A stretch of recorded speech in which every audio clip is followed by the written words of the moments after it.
y avoir des petites choses qui vont être répétées, parce qu'on ne s'est pas concerté. Mais bon.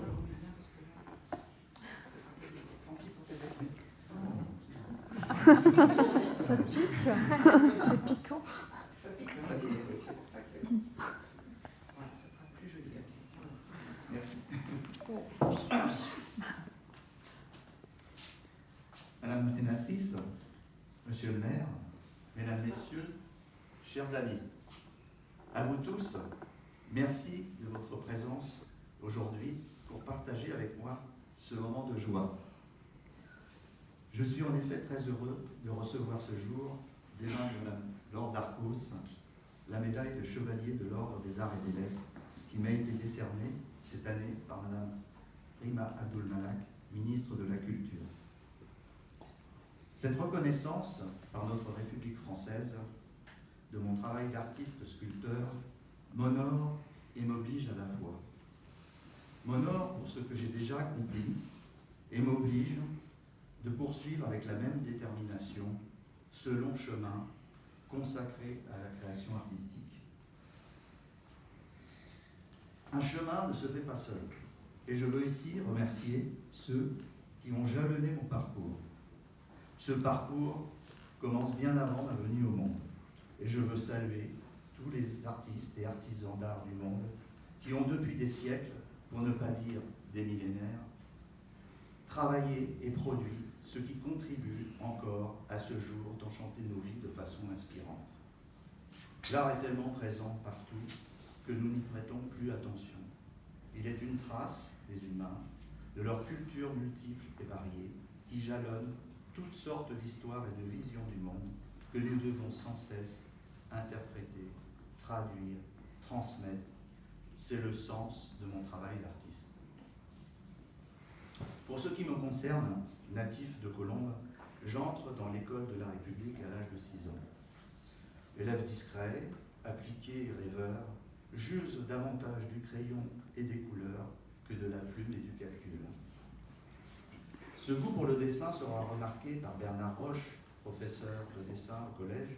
Il ira voir mes parents pour les convaincre de me permettre de passer le concours d'entrée à l'école des arts appliqués du Perret. Je remercie infiniment M. Roche et mes parents de m'avoir fait confiance. À partir de Duperret, étudier devient une joie.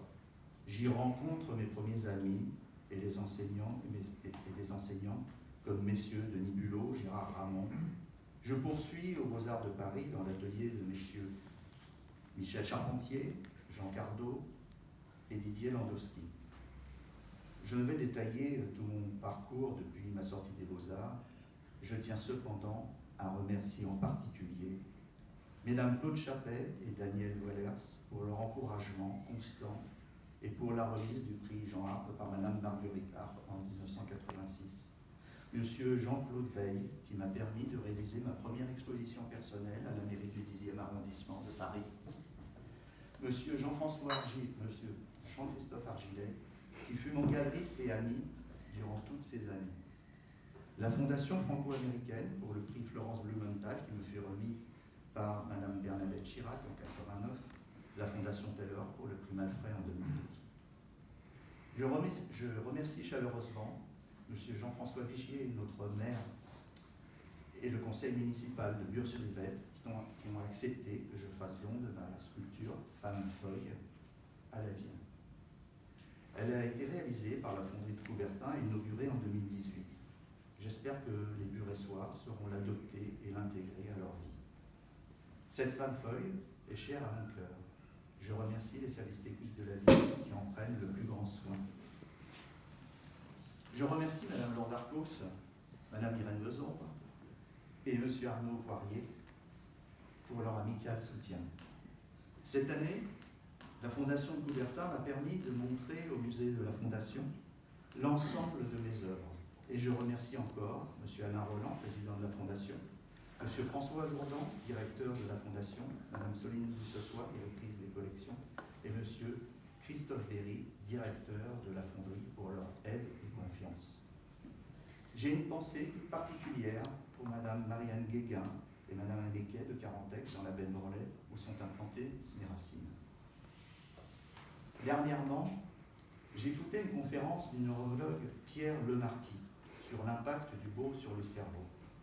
Pour illustrer un de ses propos, il prenait l'exemple d'un oiseau nommé le jardinier, qui décore son nid en récupérant toutes sortes de petits objets colorés pour attirer une compagne. Une installation d'artiste en somme. À peine conquise, la belle s'envole. Évidemment, elle ne peut pas rester vivre avec un artiste. Heureusement, ma femme est restée. Et je remercie Armelle, ma fille, d'être ici présente, ainsi que mes élèves. Je vous remercie.